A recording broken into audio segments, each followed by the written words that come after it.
100 साल की सास। अरे मम्मी जी, थोड़ा उम्र के हिसाब से काम किया करो। कहीं कुछ हो गया तो लोग बोलेंगे बहू ने बूढ़ी सास का ध्यान नहीं रखा। बहू, तुम भी थोड़ा कम और धीरे बोला करो। कहीं चिल्लाते हुए कभी कुछ हो गया तो वही लोग बोलेंगे 100 साल की सास भली चंगी बैठी है और बहू बेचारी चलती बनी। वैसे मम्मी जी, दादी बिल्कुल ठीक बोल रही हैं। हैं? क्या ठीक बोल रही है? वो जो कुछ भी बोले वो सास है, पर तुम क्यों बोल रही हो? बहू होकर सास से जुबान लड़ाओगी क्या? ऐसा बोलते हुए निर्मला को धसका उठ जाता है। कहा था ना, मत चिल्ला मत चिल्ला। तुझे बिना सास और बहू से जुबान लड़ाए बिना शांति नहीं मिलती। अरे माँ, दादी की बात सुन लिया करो, तुम्हारे भले के लिए बोलती है ना। अरे कोई भला नहीं, इन्हें बस मुझे परेशान और शो ऑफ करने का शौक है। हाँ। चल झूठी। इस परिवार में 3 पीढ़ी की औरतें रहती है, जिनका हर समय कोई ना कोई अलग ड्रामा चलता ही रहता है, जिससे और किसी का पता नहीं, लेकिन सूरज बहुत परेशान रहता है। माँ, पियाली और दादी, आप तीनों के पास एक दूसरे को सास बहू वाले ताने देने के अलावा कुछ काम हो या नहीं, पर मेरे पास जरूर है।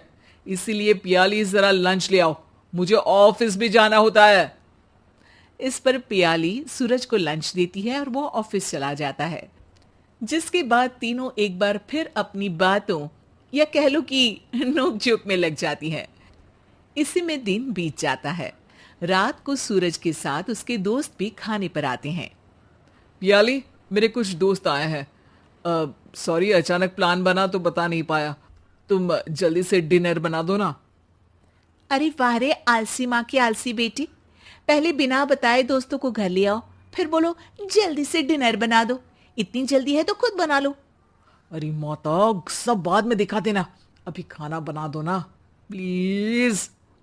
ऐसा बोल के सूरज दोस्तों के पास जाकर बैठ जाता है और पियाली डिनर की टेंशन में अपनी सास के पास पहुंच जाती है, जो अपने कमरे में आराम कर रही होती है। मम्मी, सूरज अचानक दोस्तों को घर ले आए हैं, क्या करूं अब? कुछ ऐसा बताओ ना जो जल्दी बन जाए और सर्व करते हुए भी अच्छा लगे।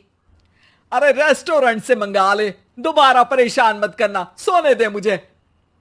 इतने में दादी सास भी वहां आ जाती है। वाह, आलसी का आइडिया भी उसी की तरह बेकार है। कोरोना में बाहर से खाना मंगाएंगे। बहू, तुम सो ही जाओ, वही काम अच्छे से कर सकती हो। चल पियाली, मैं बताती हूँ क्या करना है। इस पर दादी सास पियाली के साथ मिलकर सारे मेहमानों के लिए खाना बनाती है, जिससे उन्हें ज्यादा मेहनत भी नहीं करनी पड़ती और सबका पेट भी भर जाता है। दादी के इस आइडिया से पियाली और सूरज बहुत इम्प्रेस हो जाते हैं। दादी, क्या यही खाना आपकी इस उम्र में इतना एक्टिव रहने और एंडलेस लाइफ का राज है? वैसे दादी ने आज तक राज किसी को बताया नहीं।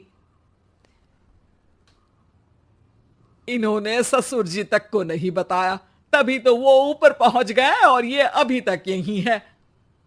तेरी सास मेरे ऊपर पहुंचने का ही इंतजार कर रही है, पर इस आलसी का ये सपना पूरा नहीं होने वाला।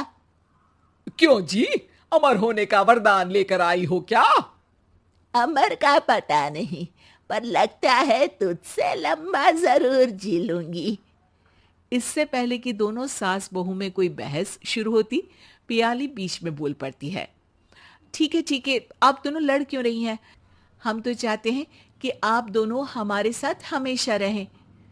पियाली की बातों पर दोनों शांत हो जाते हैं और उनकी लाइफ पहले जैसे चलने लगती है, जहां दादी सुबह जल्दी उठकर कुछ न कुछ काम करते हुए पूरा दिन बिताती है, तो वहीं निर्मला और पियाली लेट उठने से लेकर धीरे धीरे आलस में काम करना और जब मर्जी सो जाने से अपना दिन बिताती हैं। एक दिन निर्मला की सहेली उनके घर आती है। अरे क्यों रे निर्मला, कैसे चल रही है जिंदगी? सब बढ़िया। बस ये बुढ़िया ऊपर जाए तो ज्यादा अच्छा होगा। अरे ऐसा क्यों बोलती हो? तुम्हें तो उनसे सीखना चाहिए, वो बहुत फुर्तीली हैं। मैं उन्हें रोज मॉर्निंग वॉक करते हुए देखती हूँ, और वहीं तुम और तुम्हारी बहू हैं जिन्होंने शायद सुबह का सूरज आज तक देखा ही नहीं होगा। सहेली की बात सुनते ही निर्मला भड़क कर चिल्लाते हुए पियाली और अपनी सास को वहां बुलाती है, जिनके साथ सूरज भी वहां आ जाता है, और ये सब देख सहेली वहां से चली जाती है। अरे सासू माँ, आपको हमसे क्या दिक्कत है? अब तो मेरी सहेलियां भी आपकी वजह से मुझे ताने देने लगी है। मम्मी जी, कुछ तो लोग कहेंगे, लोगों का काम है कहना, आप इग्नोर करो ना। अच्छा वैसे महारानी, वो तुम्हें भी वही सब बोल रही थी? है? मैंने क्या किया? अरे किलस क्यों रही हो? अब तो समझो और अपना लाइफस्टाइल सुधारो। ओ मोरी मैया, अब हमारा लाइफस्टाइल भी खराब हो गया क्या?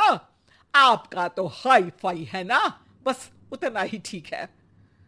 तुम लोग हमेशा पूछते हो ना कि मेरी इस उम्र और अभी भी इतने एक्टिव रहने का राज क्या है, तो वो ये लाइफ स्टाइल ही है, जिसे हाई फाई नहीं पर सिंपल कहते हैं। दादी, अब कहना क्या चाहती हो? यही कि मैंने अपनी जिंदगी में बहुत किताबें पढ़ी हैं, जिनमें एक किताब से मुझे ये समझ में आया कि हम कितने गलत तरीके से जिंदगी जीते हैं। उसी के बाद मैंने एक अच्छे जीवन के लिए इकिगाई रूल अपनाया, जिसका मकसद तो सिर्फ अच्छा जीवन जीना था। इतना लंबा कैसे जी गई मुझे खुद अचंभा होता है। ओह, तो मतलब आप मुझे परेशान नहीं करती थी? वो तो आप करती हैं। वैसे ये इकिगाई क्या है? थोड़ी रिसर्च खुद भी कर लो आलसियों, सब मैं ही बता दूं क्या?